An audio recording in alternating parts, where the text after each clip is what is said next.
This is episode 48 with Adena Jones. Wherever you're at, consider everything you do a tool for your toolbox. And whenever you have to leave, you put your tools in your toolbox, you pack it up, you use them because you've been using them, and then you put more tools in your toolbox. This is the Sports Business Classroom audio experience. If you recognize the voice, let me put a name with it. I'm Bo Estes, a host on NBA TV and an announcer on NBA.com. I'm one of the instructors at SBC. Welcome to the show.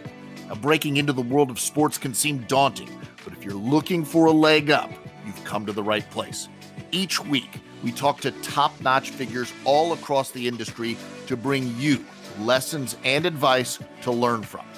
Thanks for spending some time with us today, and let the experience begin. Landing a job in the NBA is no easy feat, no matter if it's as a player, front office exec, agent, or even in the league offices. But one surefire way to put yourself ahead of a competitive talent pool is an extensive knowledge of the collective bargaining agreement.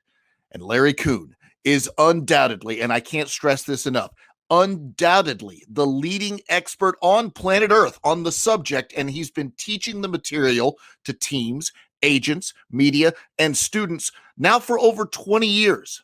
And for the first time ever, he has an online course containing all of his material available for purchase to the general public. CBA Mastery with Larry Kuhn is available on demand with no expiration, so you'll have access to this material whenever you need it. To learn more and enroll, please visit sportsbusinessclassroom.com today. So here's what I've always admired about Adena Jones. It's pretty simple. In fact, it's one word, and it encompasses what I think defines her success.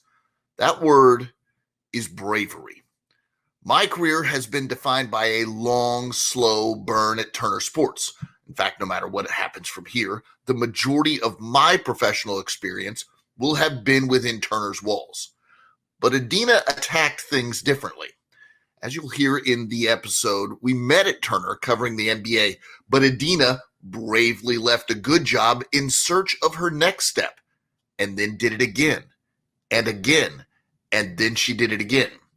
It's that bravery, that bold, pioneering spirit that led her to her current project, Another Lane. And it's just those qualities that have led Forbes to recognize Adena on their next 1,000 list as a group identified as, quote, innovators and small business leaders who are redefining what it means to build and run a business amid today's unprecedented, uncertain times. So sit back, relax, and enjoy my conversation with Adena Jones. Adena, it's so great to talk to you again. We used to talk all the time in the halls of Turner Sports. And now in the middle of a pandemic, we get to hang out again for a little while. First of all, I told you this earlier, but the thing I wrote down about you is always making moves. Here I am sitting at Turner, and you go to ESPN, to Bleacher Report, to SoulCycle, to wherever. You just keep moving and moving and moving. First of all, I just want to know about that mentality and your ability to do it. I know that it's a lot of it's by design. Just tell me about that mentality.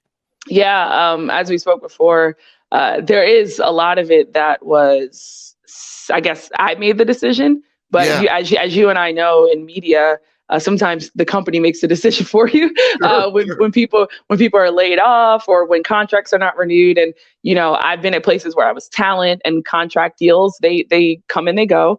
And then same, I was just telling you about an agency that I was laid off from. And CBS, I'm not gonna lie, CBS, I was a contract employee, and they're like, Yep. yes, so we don't need a blogger anymore. And I was like, great. I was like, How do great. you deal with that, though? How do you deal and recover with that? Yeah, listen, I don't know. I'm trying to think, which one did I cry my eyes out? Oh, CBS. I cried my eyes out and I ate fried chicken and plantains that night. Horrible mix. Don't ever do that to your stomach.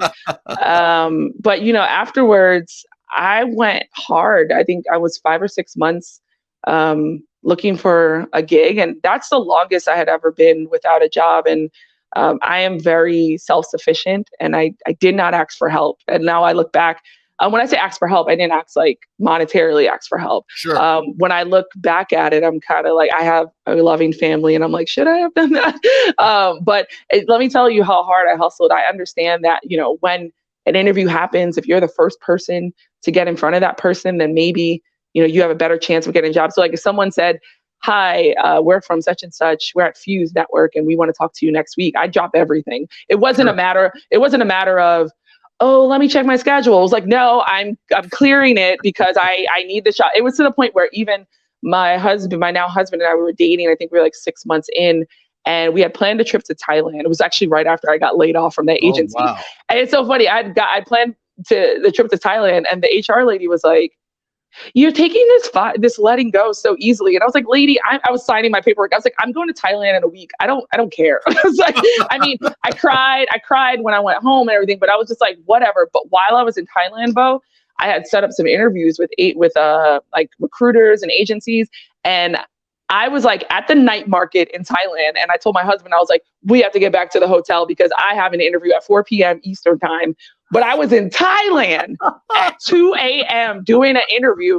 And I told those people, and they're like, wow. I was like, yeah, I am not playing with y'all.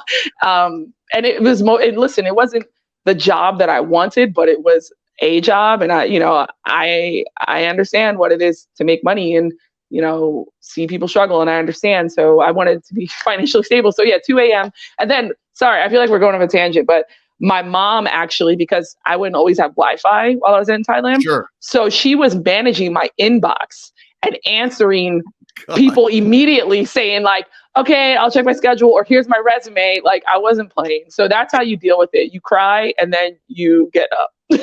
Well, what's funny is like, so I feel like you've got some skill at navigating this because a lot of these moves you made by choice too. Yes, so you know what it's like to change jobs and go into a new place and set a tone and stuff like that. Tell me about that experience. Yeah. I think, I start off with this humble modesty thing, but I think I would always be like 3 steps ahead of the grain. And it's very hard when you're 3 steps ahead and your department doesn't understand that. Sure. And I have a tendency to I could get frustrated, or I could feel like no one was seeing my value. And when you don't feel value, you could either stay and tough it out, or you can go where you feel your value, or even go where there are growth opportunities. So like, for example, I remember, first of all, I love my NBA.com family. I was where when first of all, let me tell you, I got laid off from Secaucus, right? I got laid off in Secaucus. They literally were like, yeah, you should apply on the Turner Jobs website for your own job, Adena, after I got laid off in NBA.com in Jersey. And I found a way through somebody and I got down there to Atlanta. I was so happy. And social media had just come about. And it was like, that's how we always met, is because I'd be down in the studio, not doing it wasn't my job at all. Let me tell you, it wasn't my job at all. But you're just sneaking down to hang out? No, I would be down there getting content for social media. Like gotcha. I had like a little flip cam. I would record something to go back and put it on Twitter or wherever, and the NBA.com or NBA TV Twitter. And I was like, this is so exciting. And I would be up at 3 a.m. talking to people, literally the world's largest sports bar at that time. And I was gaining a voice. And then a place like ESPN is like, hey, come here and have a voice. And it wasn't necessarily, great writers, Dave McMenamin, David Aldridge, like I wasn't going to have a voice at NBA.com. And so I was like, it's either run this Twitter where no one knows what I'm doing at night. Like literally, I don't think anybody knew I was running the Twitter account. I amassed 30,000 followers on my own. Well, obviously with content from the NBA TV. But you're like, I want to have a voice. This is a once in a lifetime chance. And I think it's about taking those opportunities and not being afraid. Also understand. Were you afraid at all? No, I wasn't. I think once I got in the role, I was a little afraid. I was next to Jay McManus, Sarah Spain, like they were established personalities. And here I was like, 3 years out of school, maybe 3-4 years out of school. So once I got there, I was intimidated. you have your writing go through a real editor for the first time, and it's scary, and it's not your teacher at school, and your shit gets chopped up. People don't Yep. necessarily care about your feelings, and writing's personal. So I think I wasn't scared leaving. I actually got to stay in Atlanta too, which was great. Everyone was like, "How do you work at ESPN and get to stay in Atlanta?" I was like, "It's a trick." It's a good trick. It's a good trick. You're making good money and you're in Atlanta. So, and by good money, I thought I was balling. I think when I was at Turner, I was making $55,000, and I actually had more clothing and more things than I have now because I live in New York City. The price goes up a little bit there. Yeah, the price goes up. I had Audi. I was balling. I was basically a Real Housewife of Atlanta, and now I window shop on the internet. But anyway, yeah, I wasn't scared leaving. I was scared once I got there because you are now little fish in big pond. Yeah. But I being a Black writer, I always knew there was an angle that I could offer. Being young, being in tune with social media and knowing like what was happening, and I could form my opinions and my articles around that. That was my superpower and my place. And Jay McManus, super nice, and I don't say took me under her wing, but we, being writers, I always appreciated her and what she brought to the table. You come along and professionally you're growing, and you're in this moment in Atlanta where social media is starting to happen. You recognize it, and you also recognize I've got a unique perspective here that maybe, and I don't know, you tell me, but I'm a little older than you. People are wanting to hear your opinion more now, and are, maybe more welcoming than they would have been in the past. I don't know if that's fair or not.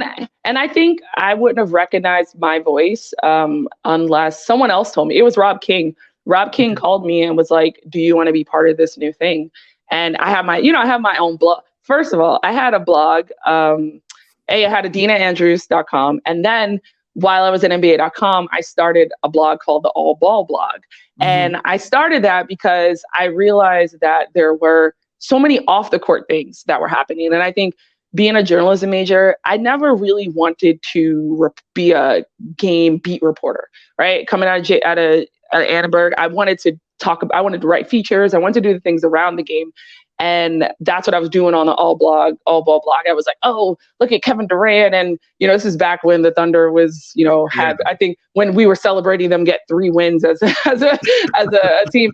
And, I was like, "Oh, Kevin Durant and Harden and Westbrook, they're wearing Halloween costumes," and all these other things that used to go on social media, which are the things that a lot of people care about nowadays. And I had a voice around it, being that I was their fucking age, right? Like, let's keep it real.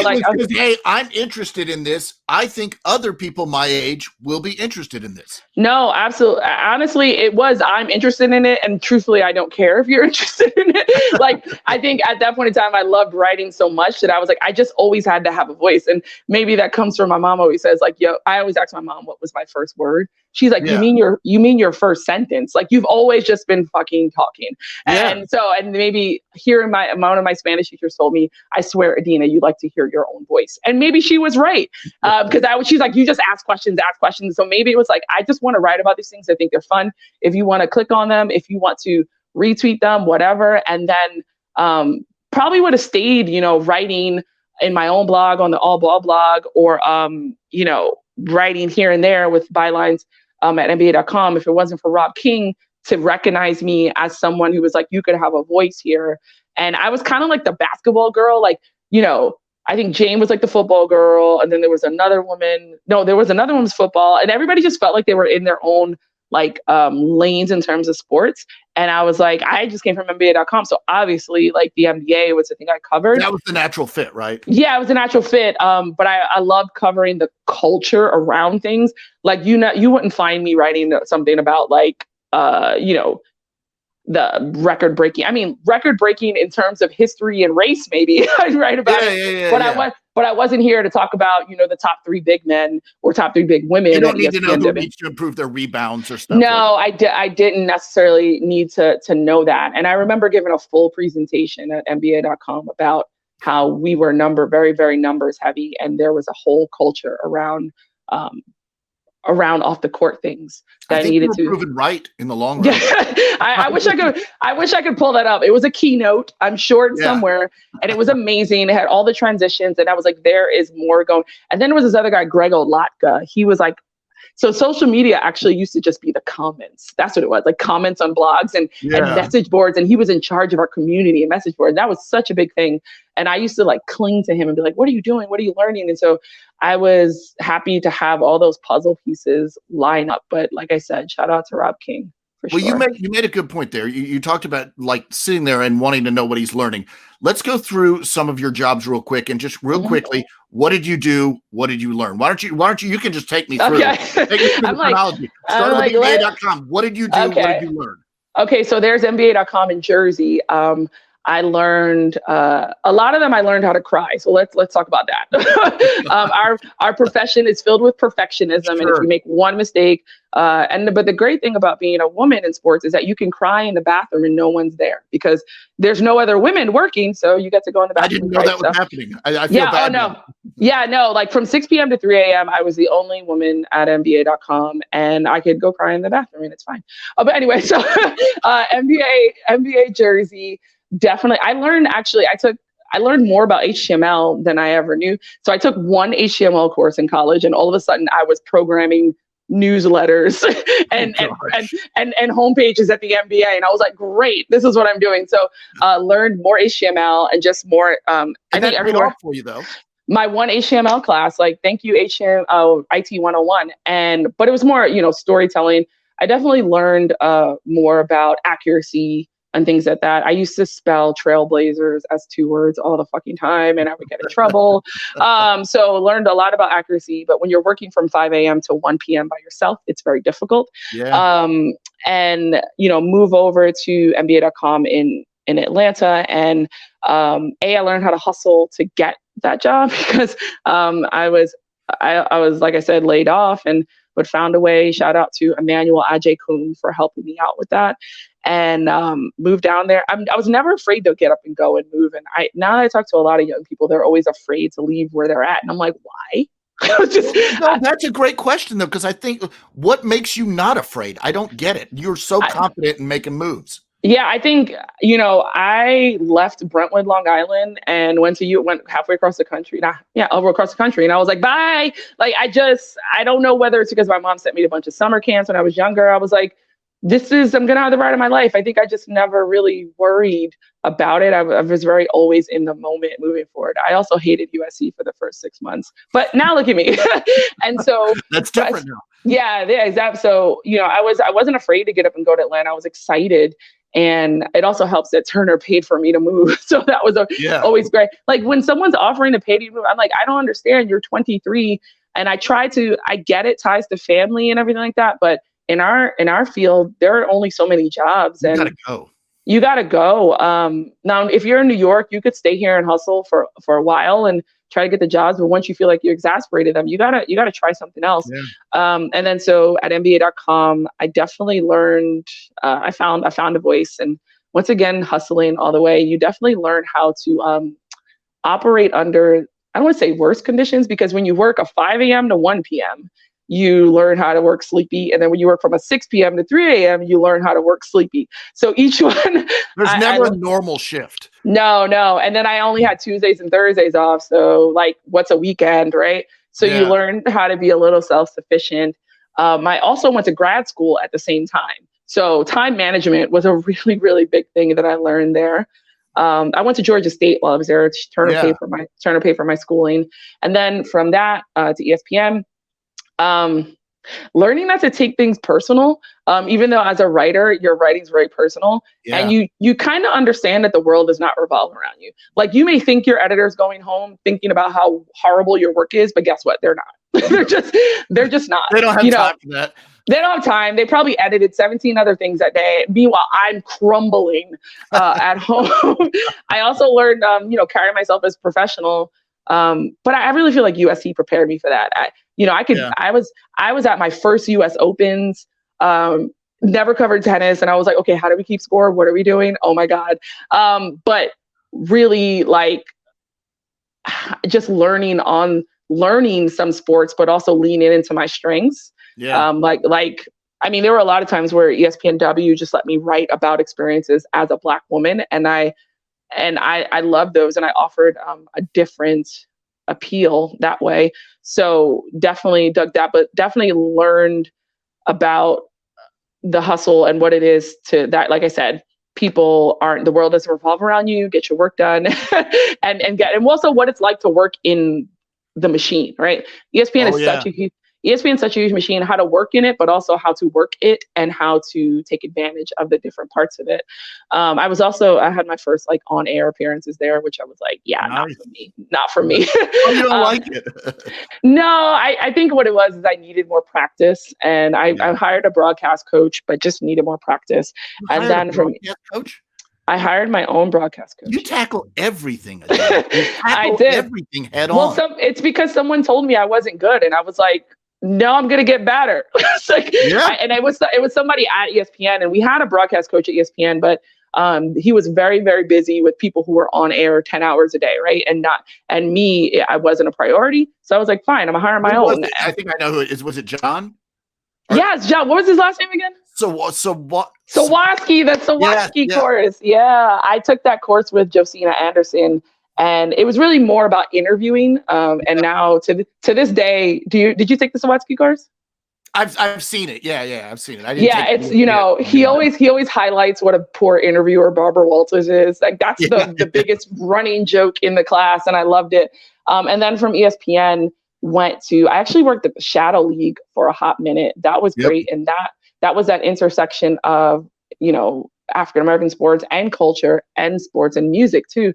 So that was a good look. Well, that's culture too. Yeah, so that's feel good, right? Like that's what it felt good. I used to write recaps about scandal and like dumb shit. And the Brooklyn Nets were just right up my alley because they were culture, they were new, and I'm from Brooklyn, so it was great. Definitely found a voice in culture there.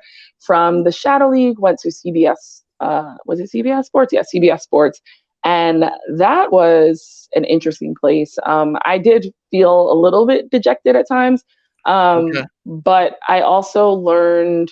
Once again, if it's not given to you, go get it. Like I just remember coming from the machine of ESPN, and then like I think one day like some athletes were on set and I needed to record something, and I was like, wait, where is the like intake room, or where are the people with the cameras? What's happening? But it wasn't that wasn't my role, so it wasn't given to me. And I think I befriended people, and I was like, I need a camera, I need an SD card, like get it to me now. So you need to learn how to make things happen. Learn how to make things happen. Shout out to Annenberg for teaching me how to be a one-man band again. But also I covered the Beyonce Blackout Bowl. I was actually there. First of all, it's the Beyonce Blackout Bowl. I don't remember the number. I do remember that the Ravens won. But that was about it. And I remember being there, and we had to send out, I ended up also managing the social media there. Like my job was to be a behind the scenes blogger. So I would write about the shows that Phil Simms was on, everyone, right? And to get more attraction to the show. So put the videos in the blog, more people watch the videos, more people watch the show. That was the whole thing. And it was CBS Sports, excuse me. And then I was at the Super Bowl, and I learned how to find my own stories there. Like none of these were fed to you, because it's not like I could write about the actual sport. I was very much so writing on the people on the shows, writing about the sport. What was your key in doing that? Was it finding what you were interested in and pursuing that? Yeah, like taking the nuggets out of what they were talking about. I mean, listen, talking heads, if you ever have to transcribe a talking head show, you will go insane, because a lot of the things. I'm feeling really bad now. No, and listen, because you guys have to just talk, right? Yeah. So a lot of times I would be transcribing, and like the prediction is the Ravens are going to win because they're at home. I was like, really? That's your expert opinion after, all the years that and so you really try to pick the nuggets that appeal to you. I remember I got to do a March Madness bracket. I did it with like movies. And then also when I was at the Super Bowl, I did a Super Bowl party blog, which was, everybody loves doing that. Actually, some of the parties at the Super Bowl are actually really, really whack. Really? But yeah, they're really just like PR marketing things for like Patron. There's always like the EA Bowl. That one's dope. But one thing that appealed to me that I thought was a story that no one else had. So I'm part of a Black Greek organization called Delta Sigma Theta. Okay. It's the world's largest Black women's sorority. And I Okay. noticed as I was interviewing football players, they all had symbols on their arm from our brother fraternity, tattoos and brands. Oh, And I was like, yo, they're called Omegas. And I was like, yo, there are a bunch of Omegas on the Ravens. This is crazy. And I think I would see their social media. So I ended up writing a whole story about how the Bros, that's what they call themselves, the Bros, they had basically won the Super Bowl. And I that was just, if I didn't have the did it background hit? that I have, oh yeah, it was a hit. And to this day, like Bros send it to me and they're like, oh, I didn't know that. I think I actually missed one bruh on the team, and a lot of people were telling me that. So I never Course, knew, right? Of I course. never, I never knew my page views, but I definitely could see via social media people talking to me about it. So that was using my background from CBS Sports, went I to think you're refining an idea of what your voice is and what people who follow you want to hear, right? yeah, and it's really about you. Unfortunately, I'm gonna say that's what social media is. Social media is for you to tell people about yourself and for you to post things that tell people about you. Like that's why everybody loves a quote card, because it's like, look, I'm deep. I love this, or look Yeah. at what I'm eating, right? So definitely just learn to pull from my own experiences in order to write, whether it's a column or whether it's just a feature piece. And Yeah. then after that, Deep Focus, which was an agency, that was my first foray into an agency, and had some tough times there. I'm a perfectionist, and I learned what I didn't want, which is I didn't ever want to be in a customer service position, which crazy. I have my own business now, right? Well, I was going to say, let's get to that, because I'm thinking, like, as you go along and as you develop, at what point are you saying to yourself, I want to run stuff? I'm ready to run stuff. It had to be crystallizing in your mind. It had to be. I think it was about either like around ESPNW, and then I worked at another group called Soze. ESPNW, I was the sole voice of all their social media for 2 years. Wow. And when I say all social media, I mean Twitter, Instagram, Facebook. So Oh, imagine wow. if you post 20 times on Twitter, that means that you have to 20 stories. You post 20 times on Facebook. Instagram, you didn't really do that much because there's no link backs. Like our main KPI was bringing traffic back to the site, and you couldn't do that on Instagram back then. Yeah. So I'm probably posting 40 plus times a day. Wow. And I'm also reporting in analytics, but then I'm also an editor. And because I still want to have a voice, not only do I edit other people's work, I also occasionally would write a story or two, especially like if I had a really, really strong feeling about it. Allison Overhurt will be like, Adena, you could write this roundtable article about like why Serena is held to a different standard than Anna Kournikova or Sharapova, right? And I was like, oh, all day, I got this. I was like, 15,000 words. yeah, I was like, oh, you only asked for 500? Okay, fine. I will backspace the other, 1,000 words. Or it was, I actually didn't think I would ever get the same satisfaction from editing an article that I would from a writing, but it was so great to find Black writers, have them cover original story ideas that I knew either came from social media, mostly came from social media, and then to shape their stories and to like, I hired this one photographer, his name is Anthony Gaithers. He's blown up so much. And I knew him when he had like 20 followers. And Wow.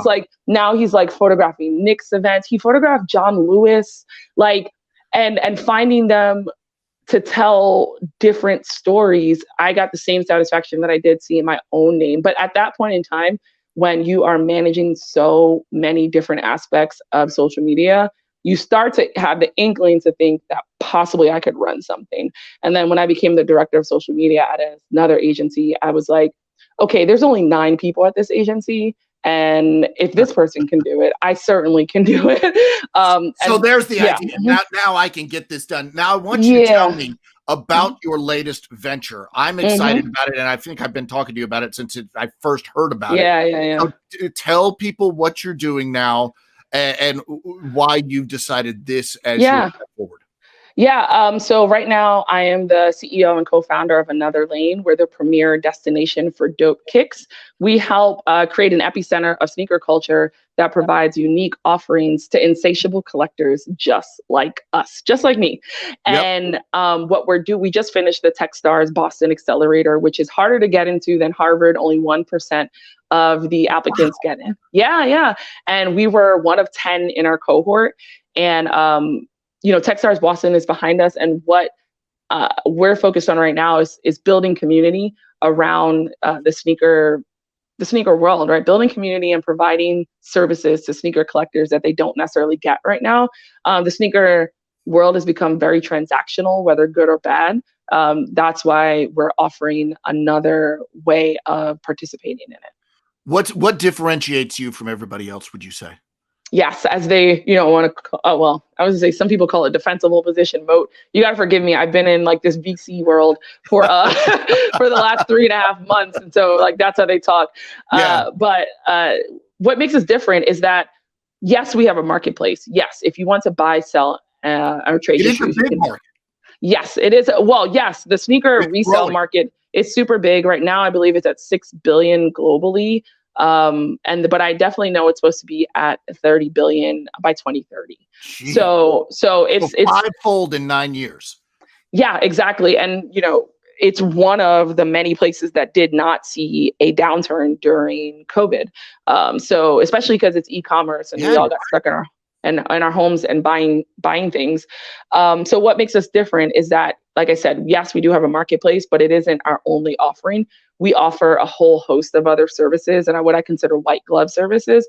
You get to have one-to-one communication between the buyer and the seller, which does not exist on other platforms. Yeah. We're not about anonymity. We think it's important that you know who you're buying the shoe from because it creates a sense of responsibility. So you could have a chat with somebody like we are right now when you're getting these shoes. So it will be word chat. So you're like typing. Sure.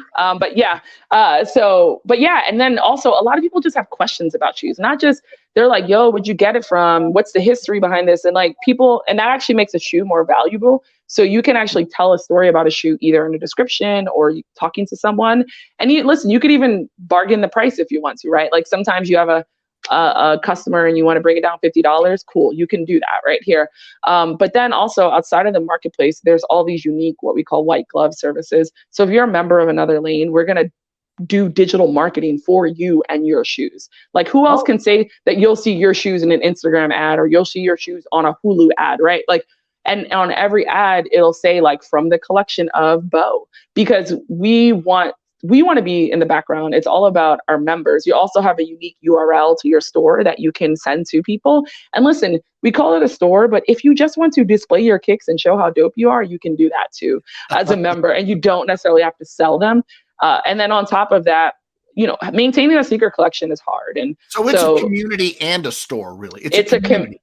It's a community. So and in terms of our services, we've been photographing shoes. We will price research for them and even list them for you. We've actually been doing that for one Jordan Brand athlete, April Holmes. She is the first woman and first Paralympian in track and field on Jordan Brand. The 2009 Jordan was designed after her. And so, real white glove a la carte. And we do see that as a avenue, especially for a lot of high net worth individuals. And people ain't got no time to be putting their shoes up. No, man. Do you love the game of basketball? Do you ever wonder what goes on in those moments leading up to making a selection in the NBA draft or at the trade deadline? If so, let us take you there. The Sports Business Classroom Draft Academy will take place March 15th through the 19th and provide attendees with an immersive experience like no other. This virtual event will bring together some of the top professionals and decision makers in sports and place attendees in the same scenarios executives face in pressure situations.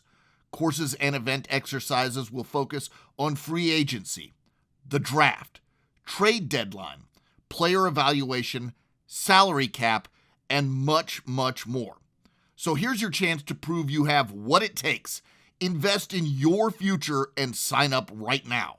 Register at sportsbusinessclassroom.com. Tell me what this process of starting a company, you mentioned COVID. What's it been like? What have some of the challenges been? And what have you really feel like some of your successes have been?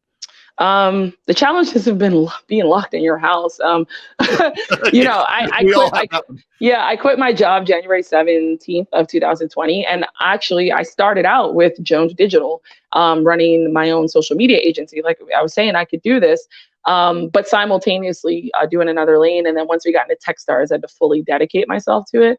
And the difficulty is that you're finally, I quit my job. I was like, oh, I can be home and I'm an entrepreneur. My life is my life. And the world's like, you're locked in your house. And I was like, wait a minute, this isn't how it's supposed to go. So just that mental capacity of now it's your home office and it's your home, and trying to separate that, I'm not doing a good job. It's tough. Yeah. Also, and I know who your business partner is. I was gonna say my business partner is Chad Jones, aka Sneaker Galactus, aka my husband. So not only am I locked in my house and my home is my office, but I am 24/7 with my husband. Love him to death, but you have to learn how to separate life and work. But when they're all the same, it's very difficult. And then just even logistics things. In the beginning of COVID, if we had to go to the post office, it was like, why, how to mail out things and shoes. We used to have the postman pick it up for us, but then we were having shipping issues. So we had to go to the post office, and it was felt dangerous. And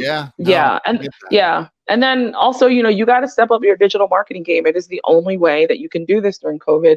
And, we're trying to form a community. We had the ideas for in real life events, but COVID has put a kibosh on that. So those have been the difficulties. But I will say there has been a lot of companies that have embraced invested into Black-owned businesses, investing into first-time founders, and understanding that, Black women are starting businesses at a higher rate than anyone nowadays. Wow. So having people shine a light on that. Listen, it's still 1% of VC money that's given to us, but do you feel like there's a community of you, and I'm talking about Black women that are gaining power from each other, they're gaining strength from each other and learning these experiences? No doubt. I actually have two other Black women. We have a spreadsheet of like a CRM of grants, funds that we share.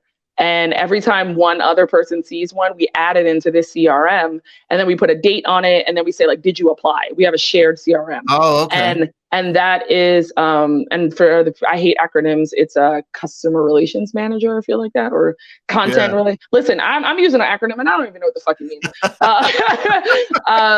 So that's crazy. But yeah, we share that, and that is us finding each other and being like-minded, understanding that we're trying to make our own path, but helping each other along the way and encouraging each other. And when the other person wins something, we're like, oh yeah, girl, you got this. So we're out here and we're finding it. I'm also part of I Fund Women of Color, and they've been really great also. So tell me this, your business, you talked to me about the struggles of opening a business in COVID.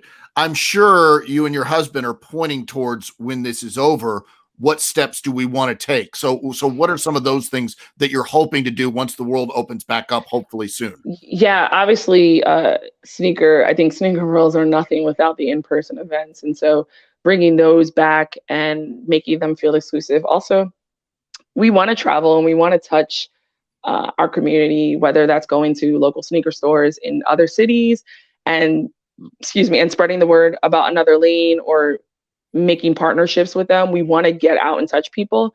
That is really just the best way to do this. So in real life events and going out on our own to touch other people. Is there a network of Black-owned local shoe stores or that you could be a part of? I don't know. And it seems like it'd be a good idea. I don't know if it exists, but it seems like something that should exist. That's actually really interesting. And once again, why we're here. Why is there no centralized epicenter for sneakers? There used to be Nike Talk. There used to be Soul Collector. We are. That's why we came to fill this role. I talk about wine, cars, and art. All those aficionados have a place to go. They got a magazine to read. They all have their place, but there's no centralized place for sneakerheads. And that's a real problem because we're such a diverse group of people. Everyone from a high school kid to a doctor are sneakerheads. Why do they not have a place to commune? And they do now. So yeah, exactly. So no, there is no place like what you have, but Black-owned sneaker shops can find their place and find themselves on another lane. I think that's fascinating. And I think you opened my eyes to something else, because you talked about why don't they have a magazine? Why don't they have a place to talk? I think, with your skill and your background, it can be all of that. And I'm sure you've thought of that 1,000 times. Every one time I've thought of that. Yeah. But I think there's so much opportunity for you.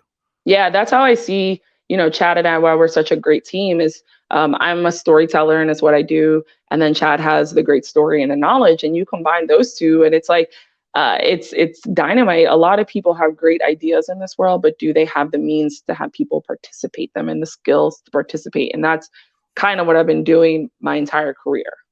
So somebody wants to follow Adena Jones's career path, which is circuitous, we've established. We didn't even get to finish, Bo. How long is the podcast? No, I'm just playing. You can go as long as you want, Adena. No, I don't want to bore. I don't want to bore the people. I just want to know, what advice do you have? So there's a 15-year-old Black girl out there somewhere who's working her butt off and learning skills that are important to her, and she has a dream. What do you want her to know? What can she learn from you? I will say, and this is things that people taught me, is never be seduced by a large company that you work at. A lot of people, it becomes your identity. It's the first thing someone introduces you at a party. Oh, this is my homegirl. She works at ESPN. Like, no, I'm a person.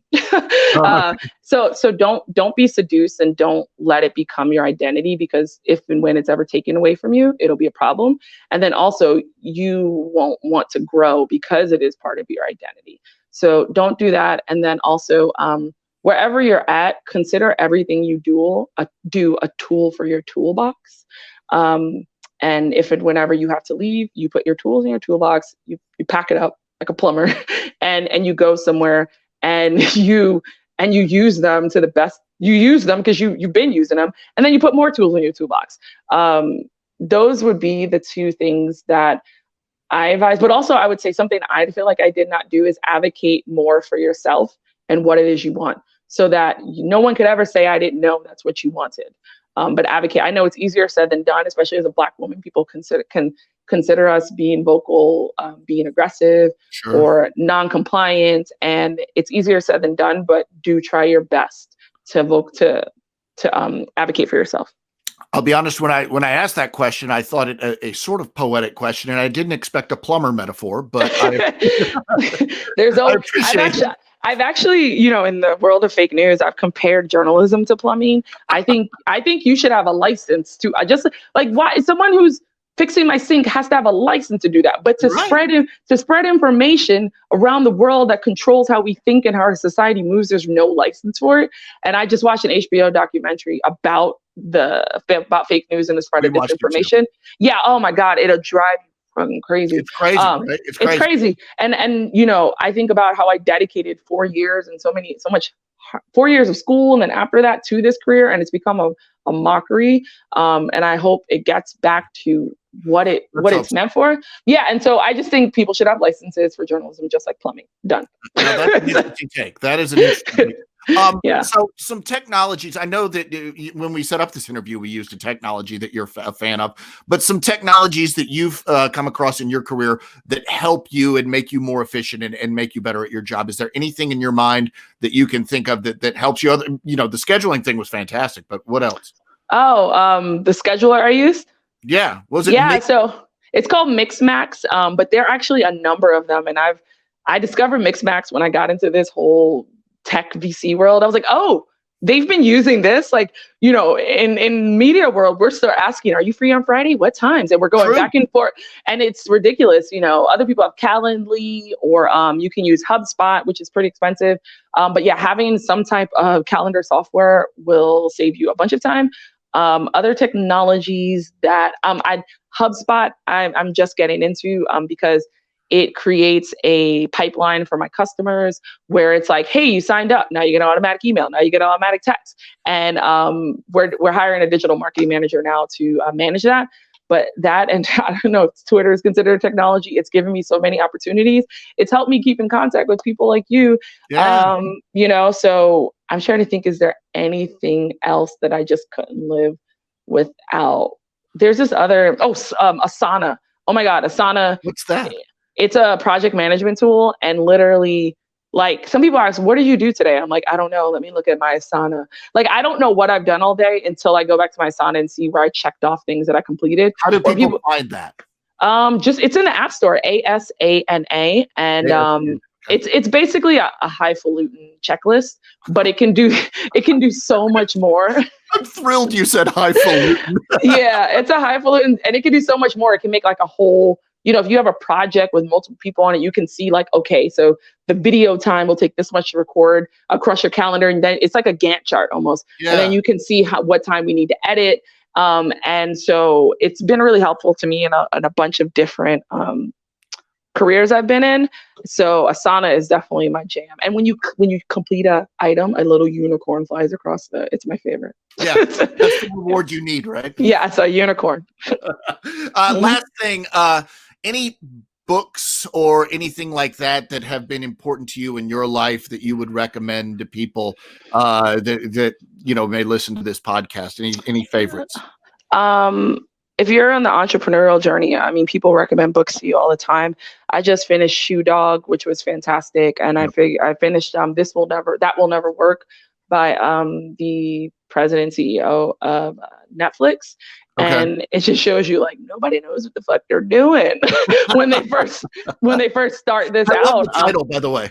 Yeah, That Will Never Work. It really, his wife, he came up with the idea, and at the kitchen table, his wife told him, that will never work. His wife.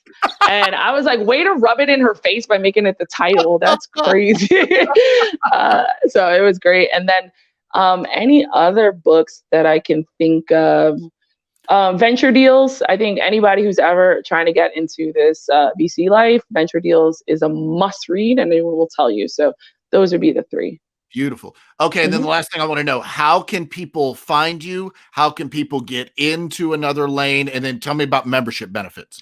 Okay. Get in another lane. I see, that's one of our slogans. Nice you said. Yeah, it works. I'm in another lane. Get in another lane. Okay. So you can find us on all platforms at Another Lane. And then there's a small underscore after it. And then you can find me on Adena at _Adena Andrews on Twitter. Yes, I did not change my name. I was going to say, there's that Andrews again. I know, it's my maiden name. I'm really worried about losing my blue check if I change my name. It's horrible. One day I'll shout out Twitter and see what happens. And then on Instagram, I'm Adena _Jones.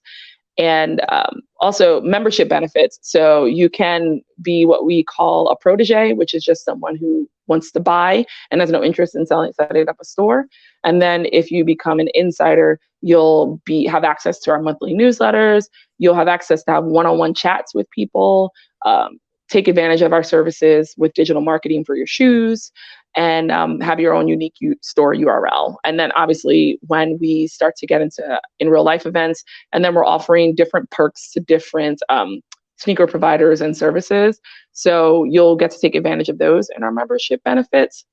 And yes, right now we're offering, just for a limited time, membership is free. But it is, I guess, I would not invite only, but we do hope that you have references and you understand what kind of community that you're joining. We do vet every application, and even some people, we will pick up the phone and talk to you. So like that is how. Wow. You're serious?